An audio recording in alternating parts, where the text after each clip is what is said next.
bagaimana sih Pak Jaman ini bisa punya modal sebanyak itu, membuka bisnis sebanyak itu gitu ya.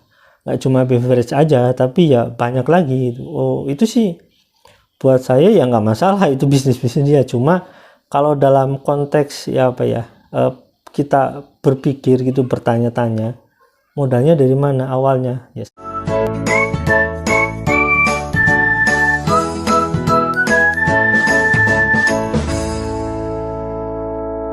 Assalamualaikum warahmatullahi wabarakatuh. Welcome back to my channel. Jadi teman-teman, kita bicara tentang koperasi ya, karena seperti yang kita ketahui bahwasanya pengumpulan dananya itu kan lewat koperasi.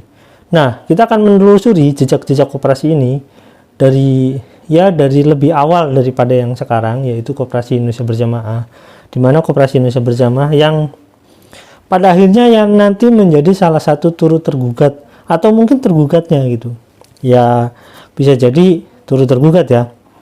Nah teman-teman, sebelum Koperasi Indonesia Berjamaah ternyata ada Koperasi Merah Putih. Nah sebelum ada Koperasi Merah Putih ini kita punya catatan ya, ini berdasarkan catatan media biar kita seimbang ya, makanya biar lebih enak saya nanti akan bacakan catatan dari media. Yang jelas kita menelusuri data ini berdasarkan memang irisan-irisan dari pada usaha-usaha atau bisnis-bisnis Pak Jaman mengenai investasi. Oke teman-teman, kita ambil berita dari Kontan ya, Nasional Kontan pada tahun 2013. Oke, kita bacakan ya. Yusuf Mansur tawarkan investasi lewat koperasi. Nah ini 2013 bulan September. Oke, 2013 bulan September. Ini koperasi awalnya bukan Koperasi Indonesia Berjamaah. Kita bacakan ya. Ustadz Kondang Yusuf Mansur akhirnya membenahi sistem investasi patungan yang ditawarkan. Kini sang Ustadz membentuk tawaran investasi baru dalam wadah koperasi. Oke, secara kedudukan keuangan, koperasi itu ya sebuah kesepakatan ya sebenarnya. Ya, kita bisa lihat referensi koperasi banyak ya, terutama dari pada Bapak Koperasi kita, Pak Muhammad Hatta ya. Nah, teman-teman, ini saya lanjut dulu ya, biar nanti kita bahas tentang siapakah sosok Pak Unang ini gitu. Nah, kita bicaranya secara terbuka aja, dan ini nggak menuduh atau bagaimana, cuma ini sebagai bentuk irisan-irisan daripada bisnis-bisnis Pak Jaman ya. Kita lanjut ya, dikutip dari situs www.koperasidaku.com. Sebagai catatan, koperasidaku.com itu udah nggak bisa diakses. Koperasi itu bernama Daku. Pendirian koperasi dideklarasikan oleh Yusuf Mansur pada Rabu pekan lalu 28 Agustus 2013. Jadi ini 2013 sudah ada Koperasi Daku. Nah, sebagai catatan juga teman-teman bahwasanya peralihan saham itu emailnya dari Koperasi Daku, peralihan saham Moyavidi ya. Kalian teman-teman kalau misalkan mau cek di investigasi Moyavidi itu ada. Jadi jelas ya, Koperasi Daku itu memang koperasi ya milik Pak Jaman gitu. Kita lanjut, di situs tersebut Yusuf Mansur mengklaim bahwa acara deklarasi pendirian Koperasi Daku dihadiri dan disaksikan langsung oleh Gita Wirjawan. Pak Gita tahu kan, Menteri Perdagangan, dan Aris Mufti, Ketua Umum Asosiasi BMT Indonesia. Itu asosiasi BMT ya. BMT itu ya semacam koperasi syariah, cuma ya koperasi sebenarnya gitu. Hingga berita ini diturunkan, Kontan belum berhasil meminta keterangan resmi dari Yusuf Mansur terkait keberadaan koperasi tersebut. Yusuf Mansur belum menjawab telepon maupun pesan singkat yang dilayangkan Kontan pada Senin ini. Namun di situs Koperasi Daku, Yusuf Mansur mengatakan bahwa pembentukan koperasi itu sebagai salah satu jalan resmi dan restu izin dari pemerintah atas tawaran investasi yang dikelolanya. Oke, mungkin kemampuannya baru sebatas koperasi ya. Di Koperasi Daku, Yusuf tercatat sebagai Dewan Pengawas Syariah. Nah, seperti kita tahu bahwasanya sebagai penasehat di Koperasi Indonesia Berjamaah ya. Adapun jabatan Ketua Koperasi Daku diemban oleh Unang Abdul Fattah, dan Ketua Koperasi Simpan Pinjam Daku adalah Sugiharto Jimani. Sebelum koperasi itu dideklarasikan di situs pribadinya, wisatahati.com. Oke, saya cek ya wisatahati.com. Oke teman-teman, jadi koperasi website wisatahati.com ini masih dibuka ya. Mungkin dulu pakai WordPress gratis dan ternyata di sini masih bisa diakses. Dan ini websitenya website ecek-ecek sih sebenarnya, karena begitu saya buka akses yang lain ternyata nggak bisa. Oke teman-teman, kita lanjut ya. Yusuf Mansur sempat meminta doa restu atas pembentukan koperasi Daku. Saya berharap semua komunitas, apalagi komunitas di sekeliling saya, menyambut baik dan mulai bergerak. Karena itu sekali lagi saya memohon doa dan memohon semuanya kelak bersatu padu menyelesaikan gerakan ini. Gerakan ekonomi kerakyatan dan dakwah, kami menargetkan bisa menggait sekitar 10 juta anggota koperasi Daku katanya.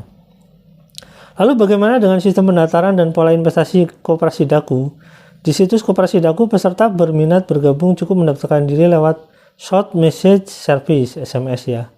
Kirimkan SMS untuk mendaftarkan keanggotaan koperasi Daku dengan mengetik nama lengkap, nomor spasi telepon seluler, spasi 400.000.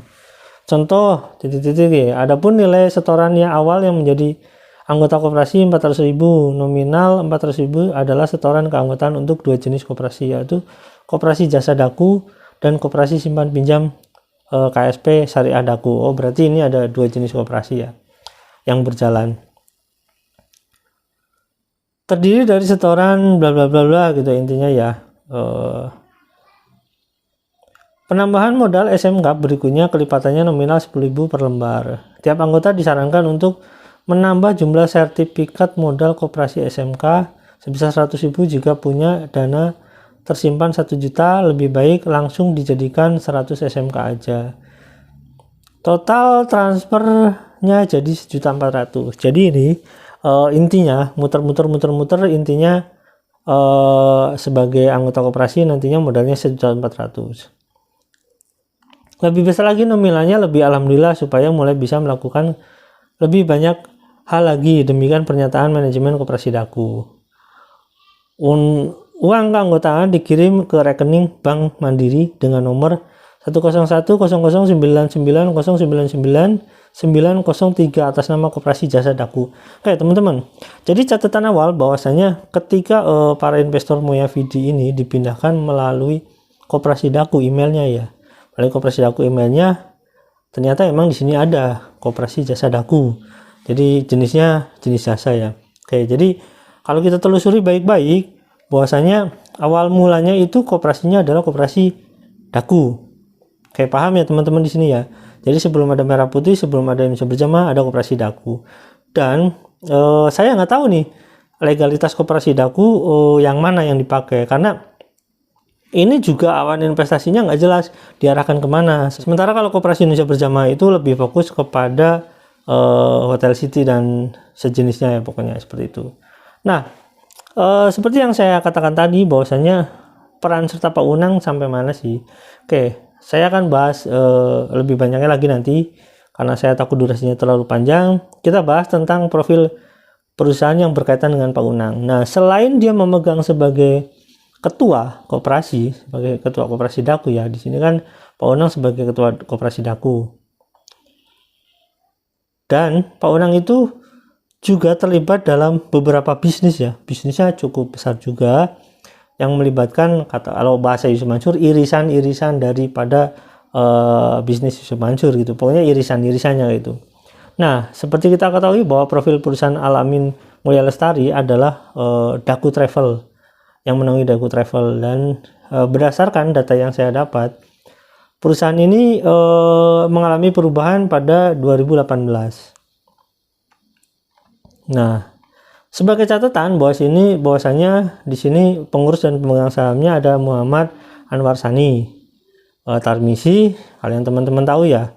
Ada Ahmad Jamil, ada Ahmad Kosasi, ada Siti Maimunah, ada Jam'anur Khotib Mansur, ada Unang Abdul Fattah, ada Abdul Siddiq. Nah, kita catat bahwasanya yang punya jabatan di sini adalah Ahmad Kosasi sebagai komisaris, Siti Maimunah sebagai komisaris utama, Unang Abdul Fattah. Nah, Pak Unang Abdul Fattah di sini sebagai direktur utama. Jadi selain sebagai ketua di koperasi yang sekarang bermasalah dengan para investor mengenai Hotel City, dia itu juga pegang Daku Travel. Oke, ini nggak ada masalah sebenarnya. Nah, kemudian ada Abdul Siddiq sebagai direktur. Nah, sebagai catatan bahwasanya pemodal terbesar di sini adalah Pak Jam'an Nur Ratib Mansur. Walaupun dia nggak punya jabatan, tapi pemodal terbesarnya adalah Pak Jam'an. Dan komisaris utama dipegang Bu Siti Maimunah. Modalnya juga cukup besar sebenarnya. Saya juga bingung duit dari mana. Yang pasti mungkin dari Pak Jam'an ya. Mungkin gitu. Saya nggak mau berimajinasi terlalu jauh. Bahwasanya modalnya mungkin dari Pak Jam'an. Nah, kalian teman-teman ya bertanya-tanya kan, bisnisnya masih ada lagi nggak? Masih banyak teman-teman. Nanti saya ungkapkan ya. Nah, bagaimana? Yang makanya teman-teman bertanya, bagaimana sih Pak Jam'an ini bisa punya modal sebanyak itu, membuka bisnis sebanyak itu gitu ya? Nggak cuma beverage aja, tapi ya banyak lagi. Oh, itu sih buat saya ya nggak masalah, itu bisnis-bisnis dia. Cuma kalau dalam konteks ya apa ya, kita berpikir gitu, bertanya-tanya, modalnya dari mana awalnya? Ya saya nggak tahu. Yang tahu kan cuma mereka sendiri. Ya tanyalah pada mereka. Kalau mereka bertanya, kalau mereka nggak menjawab ya nggak tahu lah bagaimana. Saya nggak bisa ungkapkan itu karena itu di luar kapasitas saya. Nanti biarlah ada hak-hak, misalkan ada orang yang punya kewajiban untuk menanyakan itu. Oke, sampai di sini ya teman-teman ya.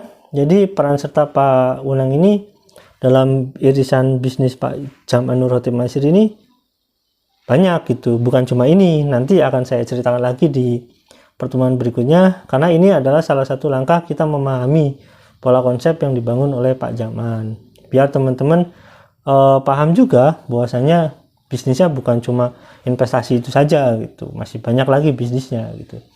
Dan keterkaitan masalah modal yaitu bukan urusan saya, nanti urusannya ya urusan mereka masing-masing lah, dan pokoknya semua itu nanti ada yang ngurus intinya. Terima kasih, jangan lupa like, subscribe, dan komen, jangan lupa juga share. Ya kan, saya udah bilang teman-teman, Bu Siti Maimunah ini mantap.